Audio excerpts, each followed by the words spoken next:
A história dos presidentes do Brasil reflete as profundas transformações políticas, sociais e econômicas pelas quais o país passou desde a proclamação da República, em 1889, até os dias atuais. Durante esse período, o Brasil foi governado por uma série de líderes que enfrentaram desafios distintos, desde a transição do Império para a República, passando por revoluções, ditaduras, crises econômicas e processos de redemocratização. Cada presidente, com suas políticas e decisões, deixou marcas que influenciaram o curso do desenvolvimento nacional. Neste vídeo, exploramos a trajetória de todos os presidentes brasileiros, analisando os contextos históricos de seus governos, suas contribuições, desafios e legados. Então já se inscreva no canal e curta esse vídeo. Primeira República, de 1889 a 1930.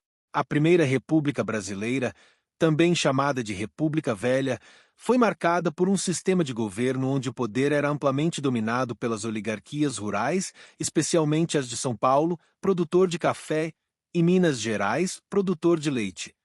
Esse sistema, denominado Política do Café com Leite, baseava-se em um acordo informal entre esses estados para alternarem o poder nacional. Os presidentes dessa época enfrentaram instabilidade política, revoltas e tentativas de modernização econômica. Deodoro da Fonseca, de 1889 a 1891, como líder militar que proclamou a República, Deodoro assumiu o cargo em um momento de transição, mas sua administração enfrentou dificuldades em criar consenso entre os militares e os civis. A pressão política levou à dissolução do Congresso e a um golpe de Estado, mas diante da crescente oposição e ameaça de guerra civil, ele renunciou em 1891. Floriano Peixoto, de 1891 a 1894, Floriano, também militar, assumiu em meio a uma grave crise política. Seu governo foi marcado por repressão severa a revoltas, como a Revolução Federalista no sul do Brasil, que contestava o domínio centralista. Floriano é lembrado por consolidar o poder da República através de uma postura autoritária e firme. Prudente de Moraes, de 1894 a 1898, como primeiro presidente civil do Brasil, Prudente de Moraes teve que enfrentar a transição de um governo militar para um governo civil. Ele lidou com a Guerra de Canudos, de 1896 a 1897, um conflito social e religioso no sertão nordestino que desafiava a autoridade do Estado.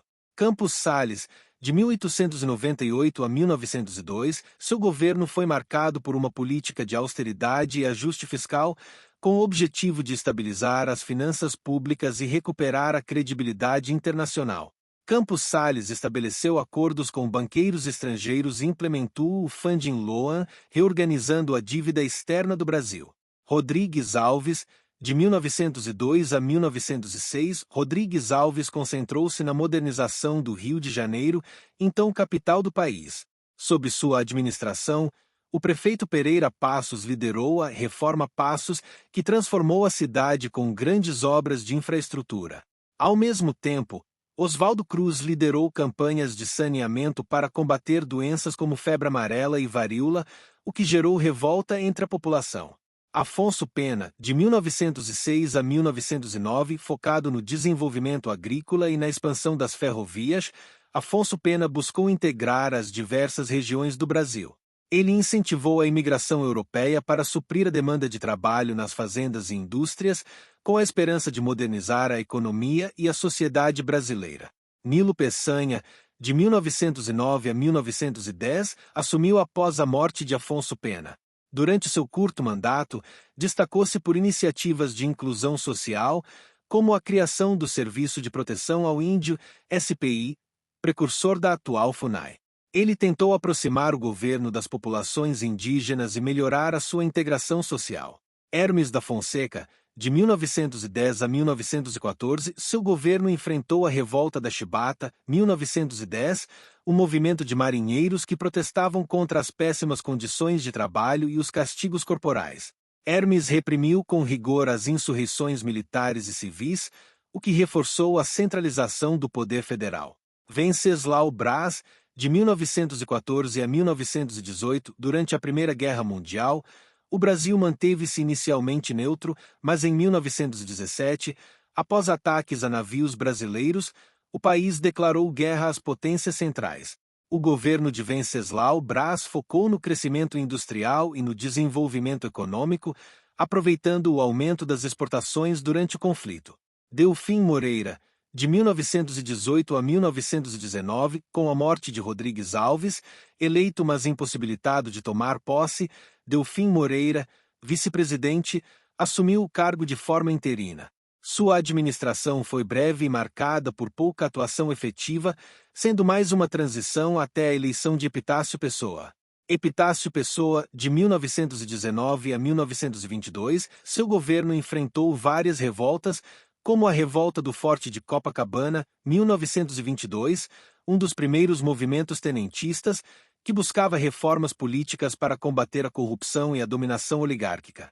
Ele tentou modernizar a economia e o sistema político, mas enfrentou oposição de militares e civis. Arthur Bernardes, de 1922 a 1926, governou em um período de constante agitação política, tendo que decretar estado de sítio várias vezes para conter revoltas. Ele enfrentou os primeiros movimentos que dariam origem ao movimento tenentista, que buscava reformas estruturais para o país. Washington Luiz, de 1926 a 1930, último presidente da Primeira República, Washington Luiz buscou modernizar a infraestrutura do país, com ênfase em estradas. No entanto, seu apoio ao candidato paulista Júlio Prestes, em vez de apoiar um mineiro como previsto na política do café com leite, resultou na Revolução de 1930, que depois era Vargas, de 1930 a 1945. A Revolução de 1930 marcou o fim da República Velha e o início de um período de transformações profundas na política e economia brasileiras. Getúlio Vargas, de 1930 a 1945, após assumir o poder em 1930, Vargas instituiu um governo provisório que centralizou o poder e promoveu uma série de reformas para modernizar o país. Em 1934, uma nova Constituição foi promulgada, mas Vargas logo assumiu poderes ditatoriais com a instauração do Estado Novo em 1937. O regime de Vargas buscou desenvolver a indústria nacional, promovendo políticas de industrialização e urbanização, ao mesmo tempo em que adotava políticas trabalhistas, como a CLT, para ganhar o apoio popular. Em 1945, foi deposto por um golpe militar. 3. Período democrático, de 1946 a 1964. Após a queda de Vargas, o Brasil passou por um período de relativa estabilidade democrática, embora com desafios econômicos e políticos. Eurico Gaspar Dutra, de 1946 a 1951, eleito após a redemocratização, Dutra implementou uma política de alinhamento com os Estados Unidos e focou no desenvolvimento de infraestrutura. No entanto, seu governo enfrentou inflação e um crescimento econômico desigual. Getúlio Vargas, de 1951 a 1954, de volta ao poder por meio do voto popular, Vargas tentou implementar políticas nacionalistas, como a criação da Petrobras em 1953. A crise política e econômica, agravada por denúncias de corrupção, levou ao seu suicídio em 1954. Café Filho, de 1954 a 1955, vice-presidente de Vargas, assumiu após sua morte, mas teve dificuldades em estabilizar a política nacional em meio a um cenário de crises e divisões entre militares e civis. Carlos Luz, 1955, e Nereu Ramos, de 1955 a 1956, assumiram brevemente durante uma crise institucional que buscava garantir a transição de governo até a posse de Juscelino Kubitschek. Juscelino Kubitschek, de 1956 a 1961, JK lançou o Plano de Metas, cujo lema era 50 anos em 5, impulsionando a industrialização e a construção de Brasília, a nova capital.